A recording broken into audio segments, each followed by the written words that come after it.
Синдикатите се задоволни од одлуката на Уставниот суд да поведе постапка за оценување на уставноста на членот 2 во делот на нормиран учинок од Законот за минимална плата.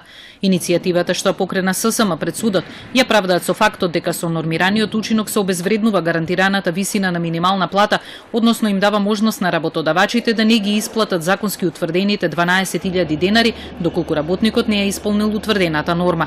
Нормата според нив треба да се утврди со колективни договори. Очекувано е за нас да заврши на крајот со поништување на тој член и да остане онака како што баравме и онака како што беше на Економско-социјален совет договорено пред да оди на владина седница.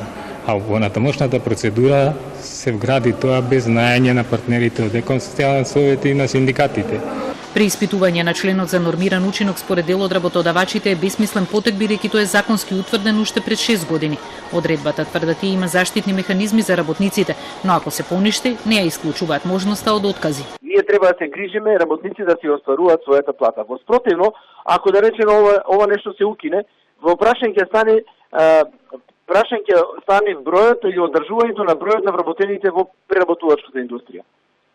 Значи, не велам ја дека 20% од работените сите не остваруваат норма и се треба ќе се напуштат, но сигурно 10 до 15% од работените работодавачот ќе мора да ги напушти ако не остваруваат нормата.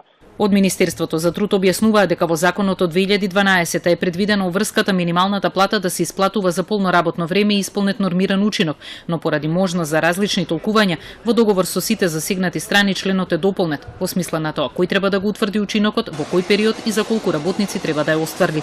Но дали ваквата одредба е уставна, ќе оцени Уставниот суд, велат од Министерството за труд.